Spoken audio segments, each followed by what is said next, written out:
Maraming taon na ang nakalipas sa South Korea, may isang batang lalaki na nagngangalang Yang Ho na namumuhay kasama ang kanyang ama na si Sergeant Park, matapos nilang mawalan ng kanyang ina noong siya ay napakabata pa lamang. Kahit hindi madali ang kanilang buhay, ginawa ng kanyang ama ang lahat ng makakaya upang palakihin at alagaan siya ng mag-isa. Nagtatrabaho si Sergeant Park bilang isang highway patrol officer. Tuwing gabi, umaalis siya upang gampanan ang kanyang mapanganib na tungkulin, habang naghihintay naman si Yang Ho na makauwi siyang ligtas. Isang gabi, habang nagpapatrolya, pinahinto ni Sergeant Park ang isang kaina-hinalang sasakyan at inutusang ibaba ng driver ang bintana. Ngunit nang silipin niya ang loob ng sasakyan, may kakaiba siyang naramdaman. May dalawang kabataang nakaupo sa loob, at kapwa sila mukhang tulalang-tulala, na para bang nasa ilalim ng isang misteryosong kapangyarihan. Ang driver naman ay may suot na nakakatakot na singsing na hugis-uwak, na lalo pang nagpatindi sa kanyang pagdududa. Inutusan ni Park ang driver na sumailalim sa breathalyzer test, ngunit sa halip na sumunod, bigla nitong inapakan ang silinyador at humarurot. Mabilis na kumapit si Sergeant Park sa pinto ng sasakyan upang pigilan silang makatakas, ngunit nauwi iyon sa mas malaking panganib. Inatake siya ng driver at marahas na itinulak papunta sa kalsada, dahilan upang malubha siyang masugatan. Agad siyang isinugod sa ospital. Ngunit sinabi ng doktor na kritikal ang kanyang kalagayan. Nang marinig iyon, halos madurog ang puso ng batang si Yang Ho. Naulila na siya sa kanyang ina, at ngayon ay natatakot siyang mawala rin ang kanyang ama. Dahil sa matinding takot at kawalan ng magawa, tumakbo si Yang Ho patungo sa isang malapit na simbahan. Habang lumuluha, buong puso siyang nanalangin sa Diyos sa unang pagkakataon, nagmamakaawang iligtas ang kanyang ama. Sa gitna ng kanyang panalangin, tahimik na umupo sa tabi niya ang isang batang pari at nakisabay sa kanyang pagdarasal. Maingat nitong sinabi kay Yang Ho na ang pananampalataya ay may kakayahang gumawa ng mga himala at walang imposible para sa taong tunay na naniniwala. Mahigpit na kumapit si Yang Ho sa mga salitang iyon at naniwala ng buong puso. Pagkatapos, umuwi siya at kasama ang kanyang lola na, isang naghintay ng balita mula sa ospital. Makalipas ang mahabang oras ng pag-aalala at kalungkutan, nakatulog ang bata. Ngunit sa kanyang panaginip, may isang napaka-emosyonal na pangyayari. Nagpakita sa kanya ang kanyang ama, kalmado at payapa ang mukha. Marahang sinabi ni Sergeant Park sa kanyang anak na maging mabuting tao, maging masunurin, at laging tumulong sa mga nangangailangan. Noong una, hindi naunawaan ni Yang Ho ang ibig sabihin ng kanyang ama. Bago ito tuluyang mawala, nagpaalam si Sergeant Park at marahang hinawakan ang kanang kamay ng kanyang anak. Biglang nagningning ang isang maliwanag na mula sa kanyang kamay, na nagbigay ng kakaiba at misteryosong pakiramdam. Ilang sandali lamang ang lumipas, biglang nagising si Yang Ho sa kalagitnaan ng gabi. Ngunit ang kanyang panaginip ay naging malungkot na katotohanan. Nakatanggap siya ng napakasakit na balita. Hindi na nakaligtas si Sergeant Park sa kanyang mga sugat at tuluyan ng pumanaw. Lubos na nawasak ang puso ng bata dahil ngayon ay wala na ang pareho niyang mga magulang. Kinabukasan, idinaos ang libing ni Sergeant Park. Nagtipon ang kanilang mga kamag-anak at kaibigan upang magbigay ng huling pamamaalam. Dumalo rin ang batang pari mula sa simbahan upang makiramay at magbigay ng aliw sa pamilya. Ngunit si Yang Ho ay ng matinding sakit, lungkot, at galit.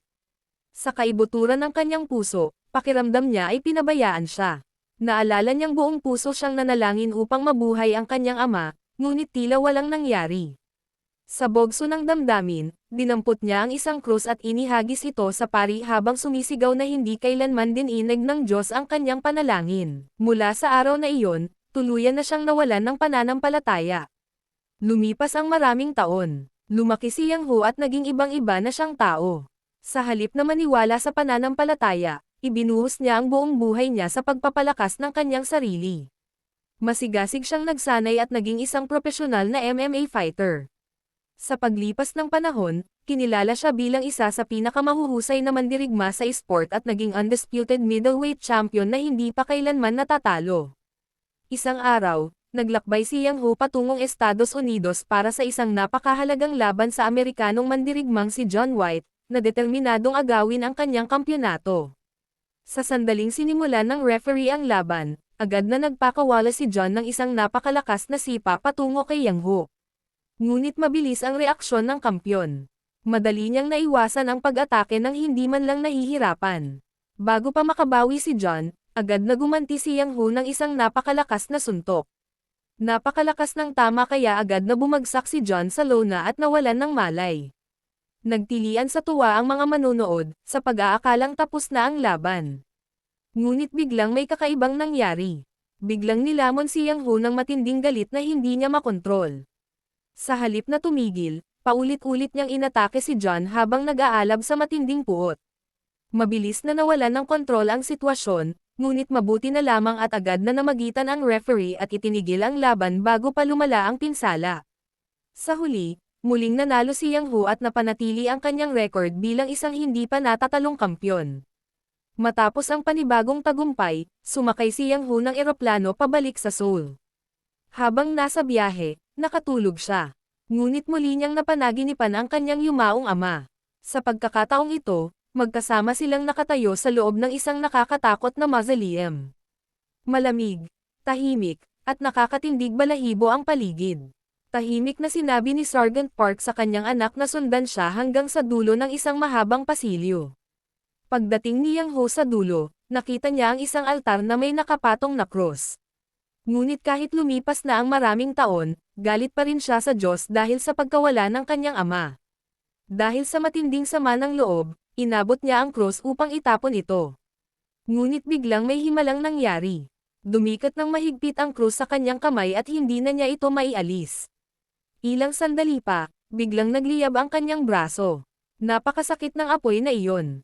Sa sobrang takot, bigla siyang nagising sa loob ng eroplano habang hinihingal. Noong una, inakala niyang isa lamang itong bangungot. Ngunit napansin niya ang isang nakakagulat na bagay. Dumudugo talaga ang kanyang kamay. Doon niya napagtanto na tila totoo ang nangyari sa kanyang panaginip. Bagamat litong-lito at natatakot, binalutan niya ng benda ang kanyang sugatang kamay at umuwi sa kanyang apartment upang magpahinga. Ngunit ng gabing iyon, isang nakakatakot na pangyayari ang naganap. Habang natutulog siya, may isang maitim na aninong nilalang na biglang lumitaw sa kanyang silid. Dahan-dahan itong lumapit at sinimulang takutin at pahirapan siya. Sinubukan ni Yang Ho na kumilos, ngunit hindi man lang niya maimulat ang kanyang mga mata o may galaw ang kanyang katawan. Pakiramdam niya ay para siyang nakagapos. Biglang napansin ng nilalang ang kakaibang sugat sa kanyang kamay. Sa hindi malamang dahilan, tila natakot ito at mabilis na naglaho sa kadiliman. Nagising si Yang Ho na kinakabahan. Pagtingin niya sa kanyang kamay, muli itong dumudugo. Lubos na siyang nalito. Agad siyang nagtungo sa isang ospital. Matapos siyang sumailalim sa iba't ibang pagsusuri, may kakaibang sinabi ang mga doktor. Wala silang nakitang anumang pisikal na problema sa kanyang katawan. Dahil wala silang mahanap na medikal na dahilan ng kanyang sugat, ipinayo nilang magpakonsulta siya sa ibang ospital upang makakuha ng karagdagang kasagutan. Hindi na alam ni Yang Ho kung ano ang nangyayari sa kanya. Ngunit pagkatapos ay ikinwento ng kanyang driver ang kakaibang karanasan ng kanyang pamangkin na si Hong Jin. Noong 15 taong gulang pa lamang si Hong Jin, bigla na lamang siyang nawalan ng kakayahang makatulog. Mas malala pa rito, nagsimulang tumulo ang dugo mula sa kanyang mga mata. Isang araw, tuluyan siyang nabulag. Dahil desperado nang matulungan ang kanyang anak, dinala siya ng kanyang ina sa isang shaman. Natuklasan ng shaman na taglay ng dalagita ang isang napakalakas na supernatural na kakayahan. Sinanay niya si Hong Jin upang matutunang kontrolin ang kapangyarihang iyon. Sa kasamaang palad, hindi na muling naibalik ang kanyang paningin. Ngunit bilang kapalit, nagkaroon siya ng isang pambihirang kakayahan. Kahit bulag siya, nakakakita siya ng mga espiritu at iba't ibang supernatural na enerhiya. Mula noon, ginamit niya ang kanyang kakaibang regalo upang tulungan ang mga taong nangangailangan. Bagamat hindi naniniwala si Yang Ho sa mga multo o sa mga supernatural na bagay, desperado na siyang makahanap ng mga sagot. Kaya hiniling niyang makilala si Hong Jin sa lalong madaling panahon. Naglakbay siya patungo sa isang tahimik na santuwaryo, malayo sa magulong lungsod. Doon ay sa wakas ay nakilala niya ang dalagang si Hong Jin at ipinakita rito ang kakaibang sugat sa kanyang kamay, habang nagtatanong kung ano ang ibig sabihin nito. Gamit ang kanyang supernatural na kakayahan, naramdaman ni Hong Jin ang isang maliwanag na enerhiyang nagmumula sa kamay ni Yang Hu. Matapos niya itong suriing mabuti, sinabi niya na kung nais niyang makahanap ng mga kasagutan, kailangan niyang pumunta sa isang simbahan sa kabilang panig ng Seoul. Bagamat nahihirapan pa rin siyang paniwalaan ang lahat ng nangyayari, nagpasya si Yang Hu na pumunta roon. Ngunit pagdating niya sa simbahan, muli na namang may kakaibang nangyari. Biglang dumagsa ang napakaraming uwak at hinarangan ang pangunahing pasukan, na para bang ayaw siyang papasukin. Dahil nakakatakot ang kanyang nasaksihan, nagpasya si Yang Hu na pumasok na lamang sa likurang bahagi ng simbahan. Sa mismong sandaling iyon, sa loob ng simbahan, dalawang pari na sina Father An at Father Choi ang desperadong nagsisikap na iligtas ang isang binata na tila sinasaniban ng isang masamang espiritu. Isinasagawa nila ang isang exorcism, o ritual ng pagpapaalis ng demonyo, upang mapalaya ang binata. Ngunit bigla itong nakawala sa pagkakatali sa kanyang upuan at marahas na inatake si Father An. Agad na sumugod si Father Choi upang tumulong at hinila palayo ang binata. Ngunit lalo lamang lumala ang sitwasyon. Bigla itong nagbuga ng makapal na itim na likido mula sa kanyang bibig. Sa sobrang takot, napaatras at napasigaw si Father Choi bago tuluyang tumakbo palayo. Ganap nang nawala ng kontrol ang sinasapian. Mabilis itong sumugod kay Father An na tila balak na siyang patayin. Ngunit bago pa mangyari ang pinakamasama, dumating si Yang Hu. Gamit ang kanyang husay sa pakikipaglaban, mabilis niyang naihagis ang lalaki at sinubukang pigilan ito. Ngunit sa sandaling mahawakan niya ang binata gamit ang kanyang sugatang kamay, isang himala ang naganap. Biglang sumiklab ang isang maliwanag na puting apoy na nagsimulang sunugin ang ulo ng sinasapian. Nang makita ni Father An ang pagkakataon, agad niyang binuhusan ng banal na tubig ang binata. Sa halip na mapatay ang apoy, lalo pa itong lumakas. Unti-unti nitong sinunog at pinalayas ang masamang espiritong nananahan sa katawan ng binata. Makalipas ang ilang sandali, bumagsak ang binata sa sahig. Malaya na siya sa pagkakasapi. Natigilan si Yang Hu. Ngayon ay napagtanto niyang ang kakaibang apoy ay nagmula mismo sa sugat sa kanyang sariling kamay. Matapos itong masusing tingnan, ipinaliwanag ni Father An ang isang bagay na halos hindi kapanipaniwala. Ayon sa pari, ang mga taong nagtataglay ng tandang ito ay maaaring pagkalooban ng pambihirang kakayahan, tulad ng pagpapagaling ng mga may sakit o paglaban sa masasamang espiritu. Siyempre, tumanggi si Yang Hu na paniwalaan ang lahat ng ito. Ngunit sa kabilang banda, gusto rin niyang malaman ang katotohanan. Kaya inimbitahan niya si Father An sa kanyang apartment. Pagdating doon, nagdasal ang pari upang basbasan habang nagmamasid sa paligid, napansin niya ang isang lumang larawan ni Yang Hu kasama ang kanyang ama. Bigla niyang naalala ang isang nakakagulat na katotohanan. Si Yang Hu pala ang mismong batang nakasabay niyang manalangin maraming taon na ang nakalipas, bago pumanaw si Sergeant Park. Ngunit sa halip na sabihin ito kay Yang Hu, pinili ni Father An na itago muna ang lihim na iyon, protektahan ang bahay laban sa masasamang espiritu. Sinabi niyang ang sugat na iyon ay tinatawag na stigmata, isang natatanging tanda na kahawig ng mga sugat na tinamo ni Jesus noong siya ay ipinako sa krus. Bago umalis, binigyan ni Father An si Yang Hu ng isang kwintas na may krus at sinabihan siyang isuot ito palagi bilang protection.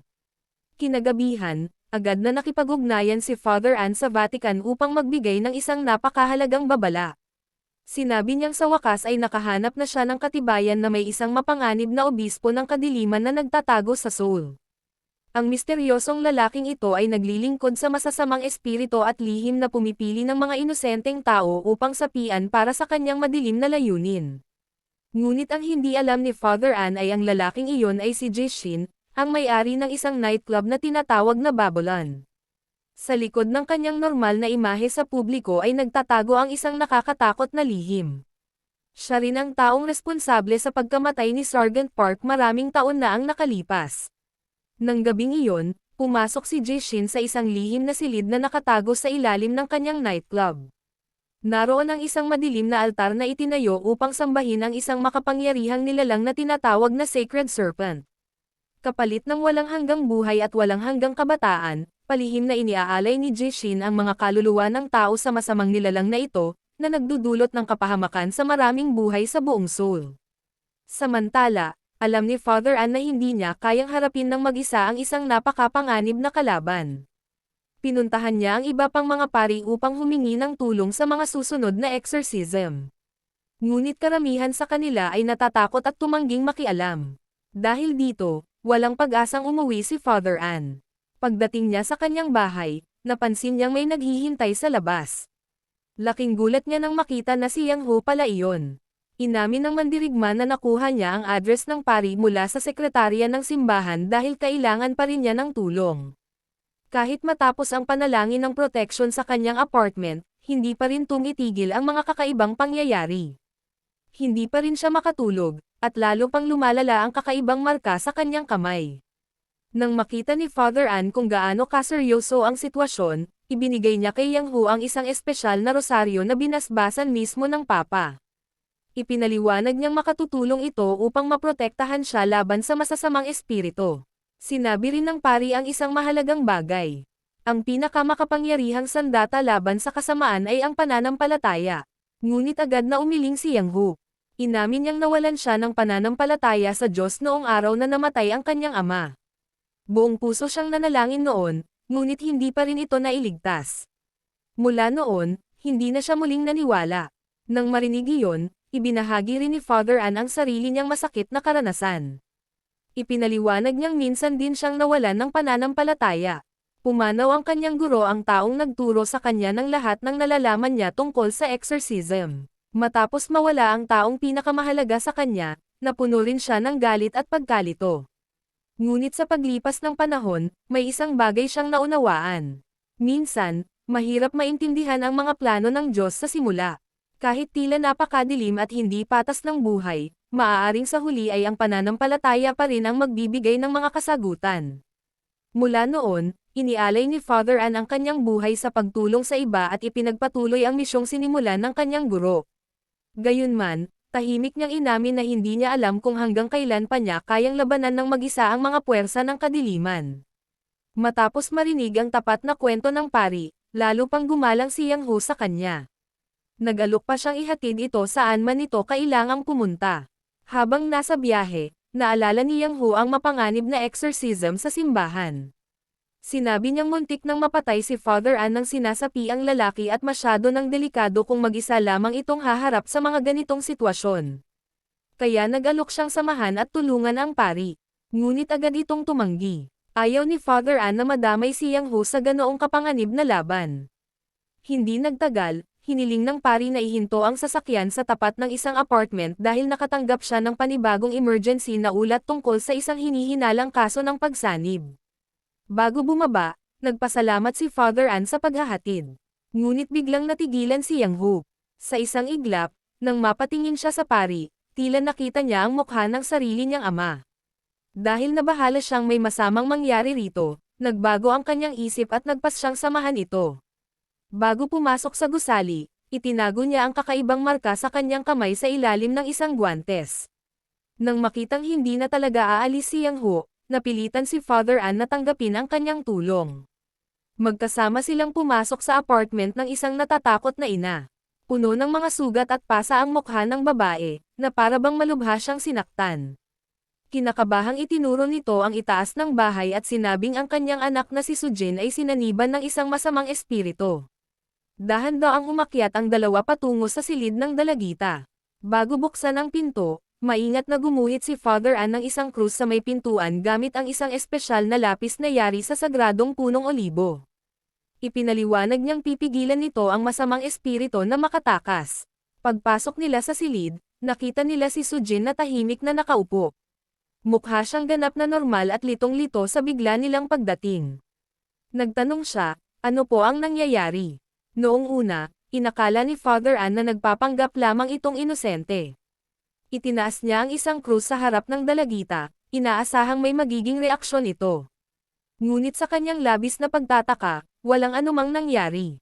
Maingat na inilagay ni Sujin ang kanyang mga kamay sa krus, ngunit tila wala itong anumang epekto sa kanya. Pagkatapos ay ipinaliwanag ng dalagita na ang kanyang ina ay dumaranas ng matinding depresyon at malamang na siya mismo ang may kagagawan ng mga sugat sa kanyang katawan. Bagamat ganoon ang paliwanag, nanatiling nagdududa si Father Ann. Sinubukan niya ang isa pang paraan. Idiniin niya ang isa pang krus sa mukha ni Sujin, umaasang magkakaroon ito ng reaksyon. Ngunit muli, wala pa ring nangyari.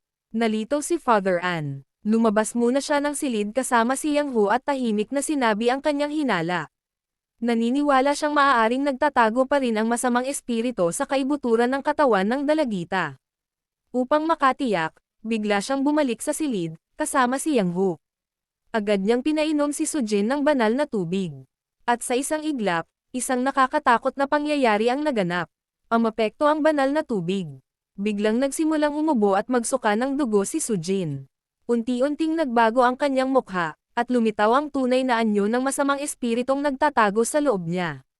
Marahas na sinalakay ng sinasapi ang dalagita si Father An at malakas siyang ibinato sa pader. Nang makita iyon, agad na sumugod si Yang Hu upang tumulong at sinubukang pigilan si Sujin sa ibabaw ng kama. Ngunit biglang lumutang sa ere ang dalagita. Sa pamamagitan ng isang hindi maipaliwanag na puwersa, malakas niyang inihagis si Yang Hu patungo sa kisame. Pagkatapos ay may mas nakakatakot pang nangyari. Tinitigan ng masamang espiritu si Yang Hu gamit ang nagliliyab nitong pulang mga mata at nagsalita. Ibinunyag nitong ito ang responsable sa pagkamatay ng kanyang ama. Sa isang iglap, napuno ng matinding galit si Yang Hu.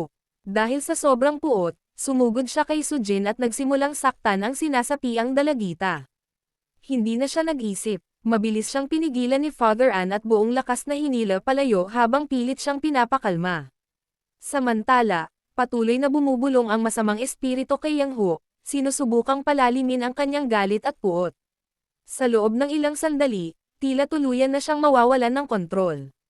Ngunit sa huli, nagawa pa rin niyang pakalmayan ang kanyang sarili. Pagkatapos ay dahan-dahan niyang hinubad ang kanyang guwantes.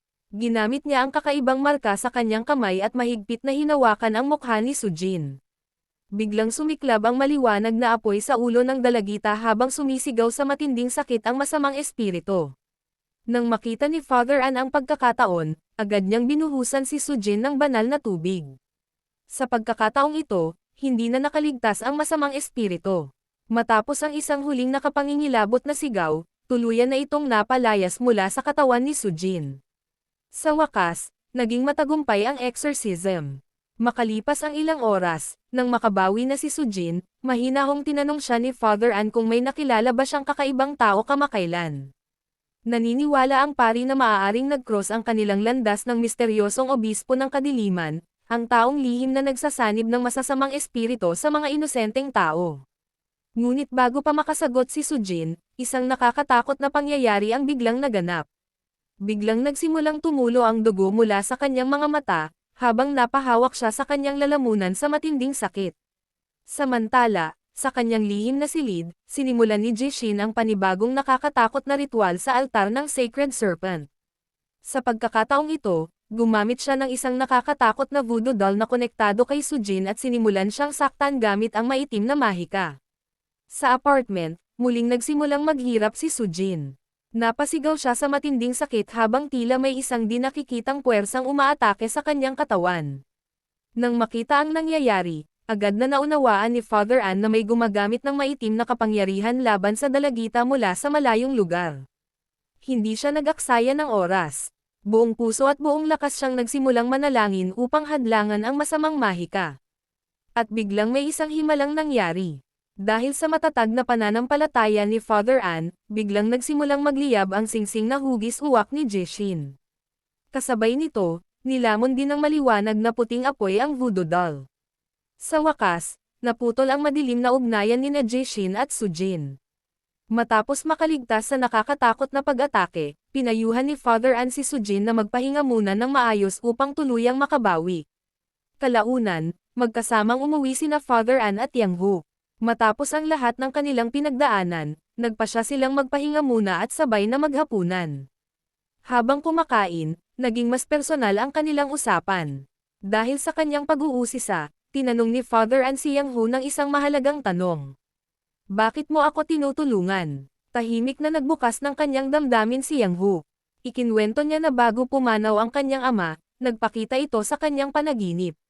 Sinabi raw ni Sergeant Park na lagi niyang tulungan ang mga taong nangangailangan. Dahil sa mga huling habilin ng kanyang ama, Kahit nahihirapan pa ring maniwala si Yang Hu sa Diyos at sa mga supernatural na bagay, pakiramdam niya na ang pagtulong kay Father An ang tanging paraan upang parangalan ang huling kahilingan ng kanyang ama. Habang nagpapatuloy ang kanilang pag-uusap, abala naman si Jishin sa paghahanda ng panibagong masamang plano sa kanyang lihim na silid na may altar. Nag-alay siya ng isang uwak bilang sakripisyo at hiniling sa Sacred Serpent na baguhin ang kanyang anyo. Ilang sandali pa, isang nakakatakot na himala ang naganap. Nagbagong anyo si Jishin at naging eksaktong kamukha ni Father Choi. Gamit ang pekeng anyong ito, lihim siyang nagtungo sa isang katolikong ampunan. Doon, napansin niya ang isang batang lalaki na nagngangalang Hosok, na binubuli at binubugbog ng iba pang mga bata. Matapos ang gulo, nilapitan ni Jishin ang malungkot at nag-iisang bata habang nagpapanggap na mabait. Sinabi niya kay Hosok na matutulungan niya itong maging malakas upang wala nang muling makasakit dito. Palibhasa'y mahina at walang kalaban-laban, pumayag ang bata. Ngunit ang desisyong iyon ang naging simula ng isang kakilakilabot na trahedya. Palihim na isinagawa ni Jishin ang isang madilim na ritual at nagpasok ng ilang masasamang espiritu sa katawan ni Hosok. Samantala, nagtungo si Jishin sa labas ng apartment ni Father An. Nakita niya si Yang Hu na papunta sa paradahan upang kunin ang kanyang motorsiklo. Habang nagpapanggap na si Father Choi, tinawag niya si Yang Hu. Nagsinungaling siya at sinabing dati siyang kasama ni Father An sa paglilingkod. Pagkatapos ay nagbabala siya tungkol sa pari. Sinabi niyang huwag pagkatiwalaan si Father An dahil isa raw itong lihim na masamang tao. Hindi lubusang naniwala si Yang Hu. Gayunpaman, nagtanim ng pagdududa sa kanyang isip ang kakaibang babalang iyon. Kinabukasan, nakatanggap si Father An ng isang emergency na tawag mula sa ampunan. Isa sa mga batang naroon ang bigla umanong sinaniban ng masamang espiritu. Alam niyang kakailanganin niya ng tulong, kaya agad niyang tinawagan si Yang Hu. Ngunit dahil sa pagdududang itinanam ni Jishin sa kanyang isipan, hindi sinagot ni Yang Hu ang tawag. Hindi nagtagal, isa na namang tawag ang natanggap ni Yang Hu. Sa pagkakataong ito, ang kanyang manager ang tumawag at inalok siya ng isang napakalaking laban sa Estados Unidos na maaaring magpayaman sa kanya ng husto. Noong una, nakakaengganyo ang alok. Ngunit sa kaibuturan ng kanyang puso, pakiramdam niya ay may napakasamang mangyayari. Sa halip na tanggapin ang laban, nagpasya siyang tawagan pabalik si Father An. Sa kanyang pagtataka, isang madre mula sa ampunan ang sumagot sa telepono at ipinaliwanag ang nakakatakot na sitwasyong kanilang kinakaharap. Sa sandaling marinig ni Yang Hu ang nangyari, agad siyang sumugod upang tumulong. Mabilis siyang sumakay sa kanyang sasakyan at humarurot patungo sa ampunan. Kailangan niyang magmadali, dahil sa loob ng gusali, halos mawalan na ng lakas si Father An. Si Hosok, na tuluyan ng sinaniban ng masamang espiritu, ay marahas na inatake ang pari at paulit-ulit itong sinuntok sa mukha. Sa pagtatangkang iligtas si Father An, isang matapang na madre ang kumuha ng krus at sinubukang palayasin ang masamang espiritu. Ngunit hindi sapat ang kanyang lakas. Biglang tumalon ang sinasapi ang bata at sinakal siya. Ilang segundo na lamang at tuluyan nang mauuwi sa trahedya ang lahat. Ngunit sa tamang oras, dumating si Yang Hu. Hindi na siya nag-aksaya ng kahit isang segundo. Agad niyang itinulak palayo ang sinasapi ang bata at nailigtas ang madre. Ngunit muli, wala na siyang ibang pagpipilian kundi gamitin ang kakaibang kapangyarihan sa kanyang kamay. Hinubad niya ang kanyang guwantes at idiniin ang stigmata sa mukha ni Hosok. Agad na sumiklab ang maliwanag na puting apoy sa buong mukha ng bata. Pagkatapos ay kinuha ni Yang Hu ang banal na tubig ni Father An at ibinuhos ito sa katawan ni Hosok. Lalong lumakas ang sagradong apoy at nagsimulang tupukan ang masasamang espiritong nagtatago sa loob ng bata. Sa wakas, naging matagumpay ang exorcism.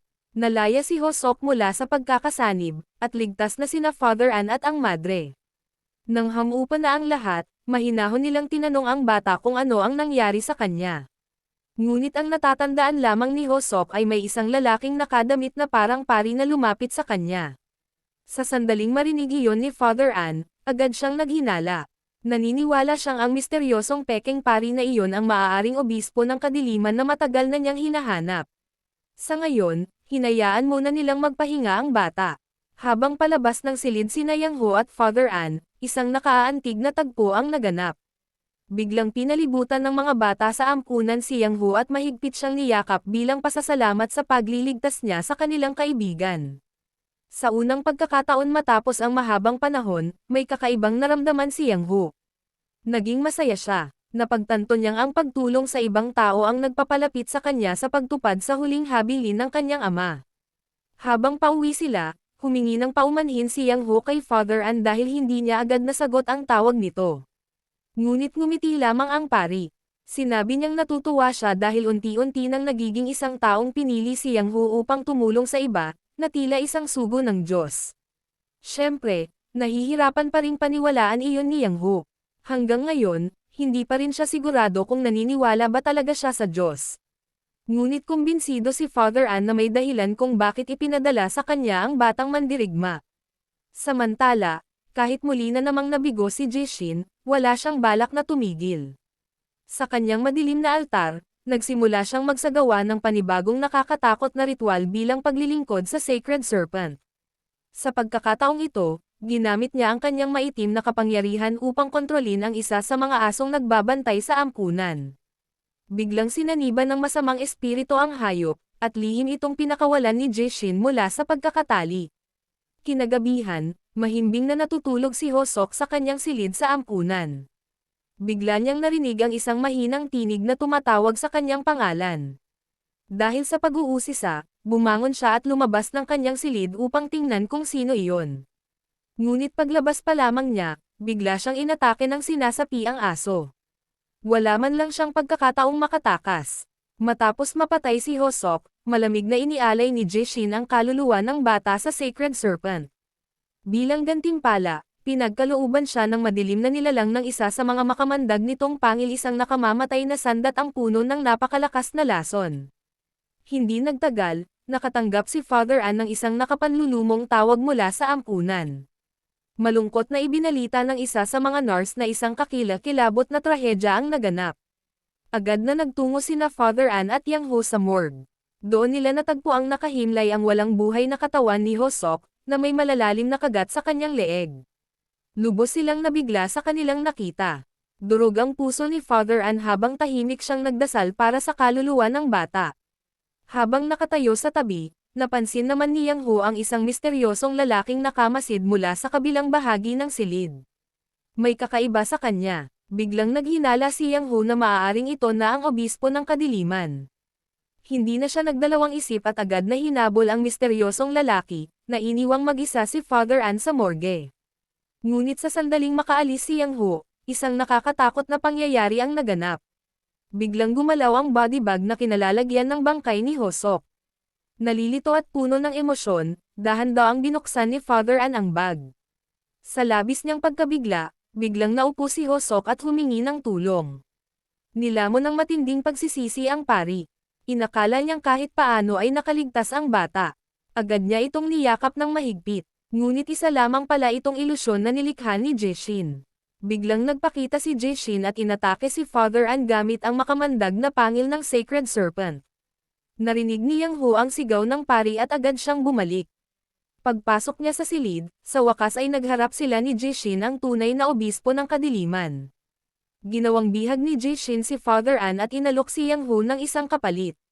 Sinabi niyang palalayain niya ang pari kung isusuko ni Yang Hu ang supernatural na kapangyarihan sa kanyang kamay. Hindi nagatubili si Yang Hu at pumayag. Ngunit tumanggi si Father An na hayaang isakripisyo ni Yang Hu ang sarili.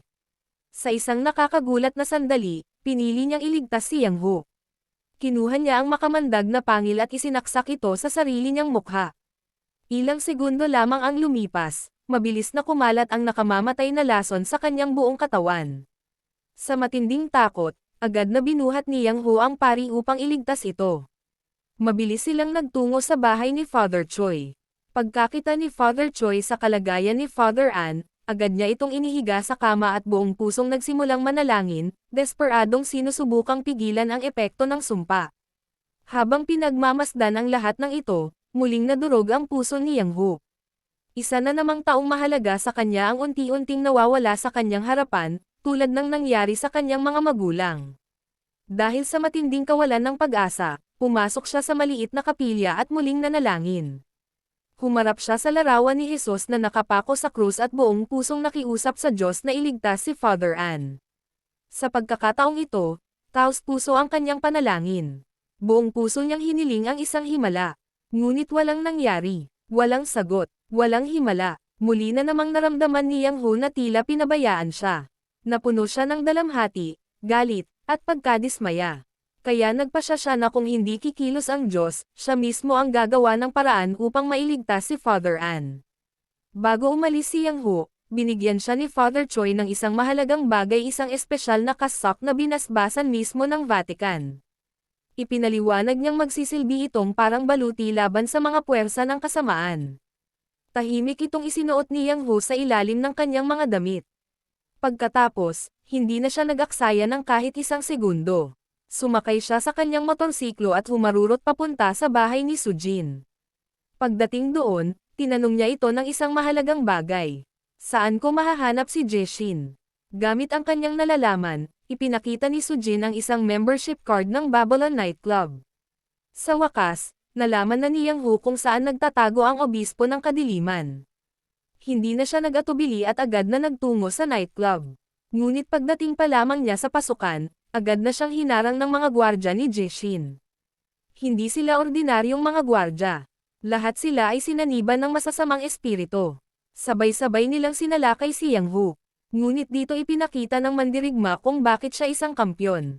Isang mabangis na labanan ang sumiklab. Hinarang ni Yang Hu ang mga suntok, iniwasan ang mga pag-atake, at gumanti ng malalakas na sipa at sunod-sunod na mabilis na kombinasyon ng mga suntok habang sabay na nilalabanan ang maraming kalaban. Ngunit sa kabila ng kanyang husay, unti-unti siyang nalalamangan dahil sa dami ng kanyang mga kalaban. Napagtanto niyang kailangan niyang mag-isip ng ibang paraan. Bahagya siyang umatras, pagkatapos ay may naisip siyang matalinong hakbang. Hinubad niya ang panlabas niyang damit upang lumitaw ang kasak na binasbasan ng Vatican. Pagkatapos nito, ibinuhos niya ang banal na tubig sa sugat na stigmata sa kanyang kamay. Ngayon, nagsimula ang tunay na labanan. Sa pagkakataong ito, sa bawat suntok na ibinibigay ni Yang Hu gamit ang kanyang pinagpalang kamay, sumisiklab ang maliwanag na banal na apoy sa mukha ng kanyang kalaban. Isa-isang nasusunog at nawawala ang masasamang espiritong kumokontrol sa mga gwardya. Hindi nagtagal, iisa na lamang ang natitirang sinasapi ang gwardya. Lalong tumindi ang huling laban. Nagpalitan sila ng mabibigat na suntok at malalakas na sipa. Ngunit sa huli, napatunayan ni Yang Hu na siya ang mas malakas. Natalo niya ang huling kalaban at tuluyang sinunog ang masamang espiritong kumokontrol dito. Ngayon, iisa na lamang ang natitirang kaaway, si Jeshin.